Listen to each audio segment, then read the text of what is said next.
Have you ever walked out of a Savers or Value Village store, clutching a faded graphic tee or a scuffed coffee mug, feeling like an absolute environmental hero who just single-handedly saved the planet while supporting a local charity? What if I told you that warm, fuzzy feeling in your chest is actually the result of one of the most brilliant, predatory corporate illusions ever staged in modern retail? You think you are doing a good deed, rescuing discarded goods from an Australian landfill and helping vulnerable communities, but in reality, you are voluntarily feeding a massive, profit-obsessed corporate machine that gets its inventory for absolute $0 and sells it back to you at prices that rival Kmart, Big W, and Target. In this video, we are cracking open the massive second-hand retail machine operating right across Australia. You will find out what these commercial thrift giants actually are, how their psychological pricing traps force you to pay brand new retail rates for someone else's unwanted rubbish, what really happens to the mountains of plastic bags you drop off at donation sites, and which 3 smart, authentic second-hand alternatives you should be using instead.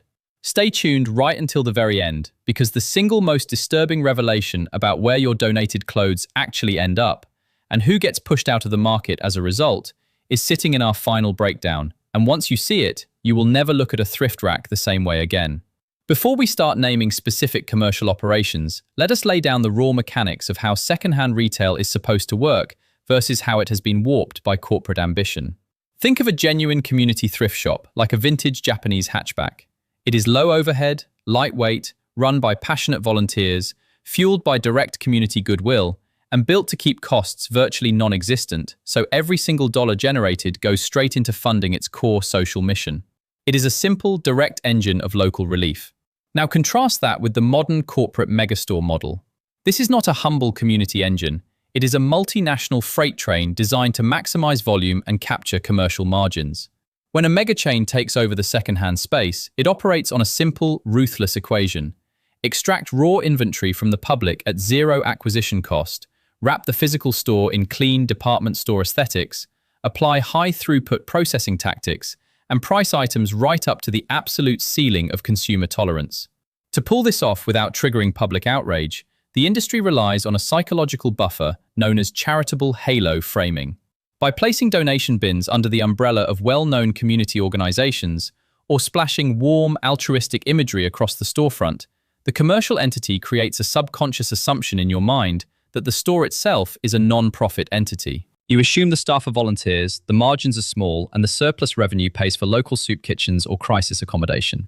In reality, the commercial operator acts as a middleman that purchases donated goods from charities at a microscopic, fixed per kilogram rate, or pays a modest licensing fee to use the charity's logo, and then turns around to sell those exact items on a polished retail floor for maximum commercial yield.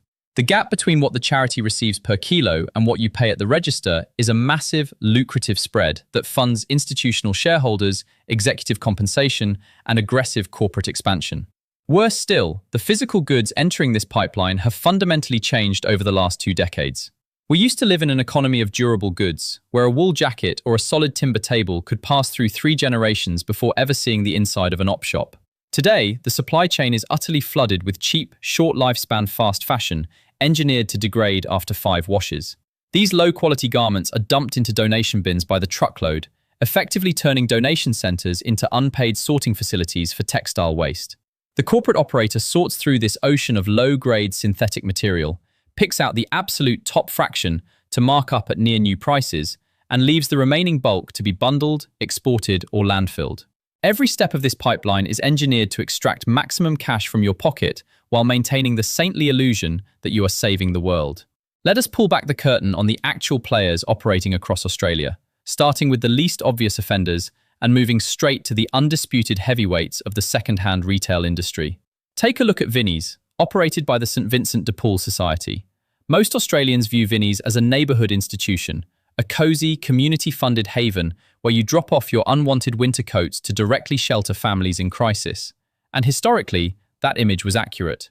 But over the last decade, Vinnie's has quietly modernized its retail footprint, adopting polished visual merchandising techniques, centralized sorting facilities, and algorithmic pricing guidelines across major metro hubs like Sydney, Melbourne, and Brisbane. While Vinnie's remains a genuine charity whose surplus revenues directly fund emergency relief and housing services, local shoppers have voiced growing frustration over shifting price tags. Investigations by consumer advocacy groups like Choice and grassroots community reviews have pointed out that basic, mass-produced items like pre-owned cotton-on t-shirts, Target linen pants, or worn Anko homewares from Kmart are frequently marked at $8 to $15 on Vinnie's racks. When you consider that a brand new Anko toaster or fresh cotton-on basic tee often retails brand new for $6 to $10, the math completely breaks down. Consumer advocate Sarah Higgins noted in a recent retail analysis that when charitable stores benchmark their prices against original retail rather than utility value, they risk turning away low-income shoppers who relied on them for basic survival. You end up paying $12 for a scuffed, used Kmart ceramic vase that cost $8 at Kohl's or Kmart 3 years ago. The verdict on Vinnie's? The mission is genuine, but the price tag is increasingly losing touch with reality. Now, if you think Vinnie's is getting pricey, let us talk about the Red Cross shops. Positioned as trendy, boutique-style thrifting hubs in fashionable suburban strips, Red Cross shops lean heavily into curated vintage aesthetics. They intentionally target urban millennials and Gen Z buyers looking for Y2K fashion, retro leather jackets, and designer labels. The marketing is slick, smooth, and heavily emphasizes global humanitarian aid. However, behind the polished timber clothing racks lies an aggressive pricing strategy. An investigation into Metro thrift pricing revealed that Red Cross shops regularly inspect clothing labels for mid-tier designer names like Gorman, Witchery, Country Road, and Zimmerman. Once identified, these items are tagged at $45, $65, or even upwards of $120, often matching or exceeding the clearance prices you would find at a Myer or David Jones end-of-season sale. When you purchase a frayed, second-hand Country Road knit for $50 at a curated Red Cross shop, you are paying a massive premium for someone else's discarded wardrobe. While the money raised supports disaster response and community programs, the sheer cost per garment transforms thrift shopping into an exclusive lifestyle hobby rather than an accessible community resource. A local retail reviewer recently summarized it perfectly. You used to go thrifting to save money. Now you go to Red Cross shops to feel like you are rich enough to buy trash. If you are already itching to check your own wardrobe labels or sprint down to your local pantry to see where your money actually goes, hit that subscribe button right now, because trust me, it only gets rougher from here. Now we arrive at the absolute masterclass of corporate secondhand retail in Australia, Savers. If you have ever driven past a massive, brightly lit Savers warehouse in Victoria or South Australia, you know the vibe. Giant sliding glass doors, polished concrete floors, endless color-coded racks, and sleek banners declaring their commitment to environmental sustainability and local community support. It feels exactly like a major department store, and that is precisely the trick. Most Australians walking into Savers assume they are patronising a massive, benevolent community charity. They see the donation drop-off drive-thrus out front, complete with friendly attendants packing bags, and they assume their old clothes are going straight into a charitable program. But here is the multi-billion-dollar truth. Savers is a strictly for-profit retail behemoth. Its parent company, Savers Value Village, trades on the New York Stock Exchange under the ticker SVV, pulling in over $1.2 billion in annual revenue. Let that sit in your head for a second. Savers generates over $1 billion in revenue selling inventory that you brought to their back door for absolute $0. That is the ultimate corporate dream model. Zero product acquisition cost, maximum retail markup, packaged neatly inside a halo of charitable virtue. How does the charity partnership actually work in Australia? Savers partners with registered charities such as the Diabetes Australia Research Initiatives or the Epilepsy Foundation in Victoria. They place the charity's logo prominently on donation drop-off zones and promotional material. In exchange, Savers pays the charity partner a tiny fixed fee per kilogram for the raw donations collected. Here is where the massive financial gap opens up.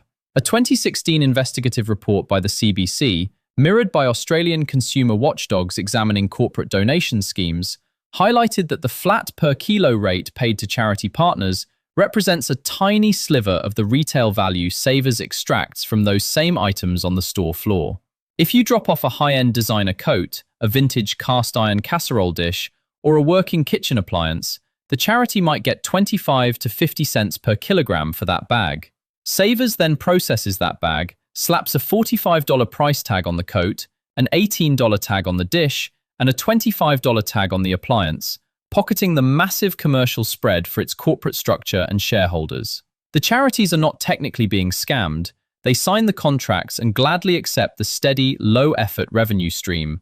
But you, the Australian consumer, are completely kept in the dark about the math. When you drop your grandmother's heirloom crockery into a saver's bin, you assume the vast majority of its value will help find a cure for diabetes or support families in need. You do not realize you are essentially supplying free inventory to a publicly listed American corporation trading on Wall Street. And how does Savers handle its pricing on the floor? Through psychological manipulation designed to trick your brain. First, they practice what retail analysts call scarcity theater. Racks are tightly packed by color and size, creating an artificial sense of urgency. You feel as though you are on a high-stakes treasure hunt, which triggers dopamine and lowers your price sensitivity. Second, Savers utilizes a rotating color-coded tag markdown system. Every week, specific tag colors go on a 30% or 50% discount. It feels like a bargain, but the base price was inflated in the first place. A consumer investigation in Seattle that evaluated Savers' pricing structures found basic worn t-shirts and standard denim regularly priced at levels equal to or higher than new garments at discount outlets like Big W or Target. In an Australian context, walk into a Savers store today and you will frequently spot used Anko or Target basic t-shirts priced at $7.99, worn Kmart denim jackets at $19.99, and scuffed stainless steel cookware priced higher than brand new Aldi special buys. I personally spotted a second-hand generic benchtop blender with a cloudy plastic jug tagged at $35 at a suburban Savers, while a brand new under-warranty equivalent was sitting on the shelf at Kmart 2 kilometers away for $2.02. Worse yet, as online resale culture exploded on platforms like Depop and eBay, Savers established dedicated pricing teams tasked with identifying valuable vintage items before they reach the sales floor. If a staff member spots a 1990s band shirt, a vintage leather jacket, or a piece of retro Pyrex, it does not get priced as a cheap second-hand bargain. It gets flagged, researched online, and marked up to full market resale value, sometimes $60 to $120. They have effectively wiped out the very possibility of finding a genuine bargain, capturing every single cent of profit for themselves, while continuing to run ad campaigns about helping the community and saving the planet. Retail analyst Dr. Jeffrey Miller noted in a critique of corporate thrifting that when a private corporation monetizes donated goods, it privatizes the profit while socializing the public's charitable goodwill. You are not performing an act of charity by shopping at Savers. You are simply paying a retail markup to a corporate middleman that successfully convinced you to give them your stuff for free. The ultimate tragedy of this corporate takeover is who actually gets hurt. Second-hand stores in Australia were never originally designed as trendy lifestyle playpens for suburban fashionistas or Depop hustlers trying to flip jackets for a side income. They were built as vital safety nets for low-income families, pensioners on fixed incomes, single parents struggling to clothe growing kids, and recent migrants trying to set up a home on a shoestring budget. When corporate thrift chains jack up the price of a basic winter jumper from $4 to $14, they do not hurt the trendy shopper who treats thrifting as a fun Saturday activity. They price out the single mother who has $30 left in her bank account to clothe 3 kids for the school term. The corporate thrift model gentrified the op shop, squeezed out the vulnerable, and pocketed the difference. Right, here comes the part that made watching this far worth it. Now that we have exposed the corporate machinery extracting profits from your donated wardrobe, let us talk about where your money and time should actually go. Because buying pre-owned goods remains one of the single best ways to cut household spending, keep quality items out of landfill, and bypass the endless flood of cheap, fast fashion. The key is removing the corporate middleman and getting back to authentic community exchanges, where prices reflect real value, not shareholder expectations. Ranked in order, here are the 3 best places smart Australian secondhand shoppers are going instead. Number 3. Salvo's stores and localized independent community op shops. I know the Salvation Army has drawn its share of public debate over the years, but when you look strictly at their retail business structure in Australia, it operates on a fundamentally different model than commercial chains. Salvo Stores is a registered charitable enterprise where 100% of store profits directly fund local social programs, from disaster relief and crisis accommodation to food banks. They operate with lower overheads, heavily rely on dedicated volunteers, and focus on high-volume turnover to serve local communities. Salvo's stores. If you walk into a Salvo's or an independent church shop like an Anglican parish store, a local Lifeline shop, or a hospital auxiliary bazaar, you will immediately notice a difference in pricing sanity. A standard pre-owned men's cotton shirt or basic kitchen utensil set will typically sit at $3 to $6, rather than being jacked up to $15 to match mall retail. While high street locations can occasionally overprice designer labels, the broader network remains grounded in community accessibility. It is the most affordable mainstream option for everyday essentials, and every dollar you spend stays directly inside local support networks. Number 2. Local estate sales and the annual garage sale trail. If you want heavy-duty, solid timber furniture, genuine mid-century homewares, or cast-iron cookware built before planned obsolescence ruined manufacturing, estate sales are the ultimate goldmine. An estate sale is the liquidation of an entire household's contents, often following a downsize or life transition. Because the organizers are motivated to clear the entire property quickly, items are priced to move fast, rather than marked up against online auction comparables. Garage sale trail. In Australia, estate sales are regularly listed on estate clearance directories, local newspaper classifieds, and community notice boards. You can regularly pick up a vintage Australian-made solid pine dining table for $40, or a set of heavy-gauge stainless steel saucepans for $15, items that would easily cost $150 or more at a corporate thrift warehouse. For broader weekend hunting, the nationwide garage sale trail event connects thousands of local driveway sales across every state, letting you buy directly from households at genuine bargain rates while keeping entire neighborhood ecosystems circular. City of Hobart. Number 1. Hyperlocal buy-nothing groups and peer-to-peer digital exchanges. This is the single most efficient, cost-effective and ethical way to acquire second-hand goods in Australia today. Hyperlocal buy-nothing groups operate as neighbourhood-specific communities, primarily on Facebook, where residents give away items completely free of charge to nearby neighbours. There are no price tags, no money exchanged, and zero corporate overhead. The Guardian. Whether you need a spare pram, kitchen appliances, wooden bookshelves, or kids' winter clothes, active buy-nothing groups feature high-quality, well-maintained items donated directly from person to person. The person giving the item away cares about keeping it out of landfill and passing it to a neighbour who needs it, completely skipping the corporate sorting facility. For specific purchases, platforms like Facebook Marketplace and Gumtree allow you to buy directly from individual sellers who price items realistically just to clear space, allowing you to secure quality goods for a fraction of corporate thrift prices. To make sure you never get taken for a ride by corporate thrift chains or misleading second-hand price tags again, here are 5 non-negotiable rules for smart shopping and donating in Australia. First, always apply the Kmart and Big W sanity test. Before paying $12 for a second-hand basic item, pull out your phone and check what it costs brand new under the Anko or Circuit brand. Second, inspect every garment tag for fabric composition, immediately rejecting fast fashion polyester blends from Shein or Boohoo that deteriorate after a few cycles.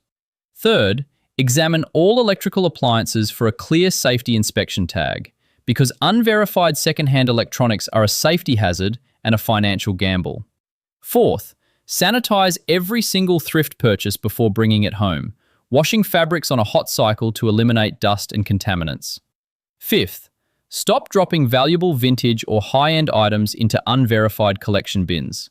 List them directly on local community groups where they will directly help a neighbour in need.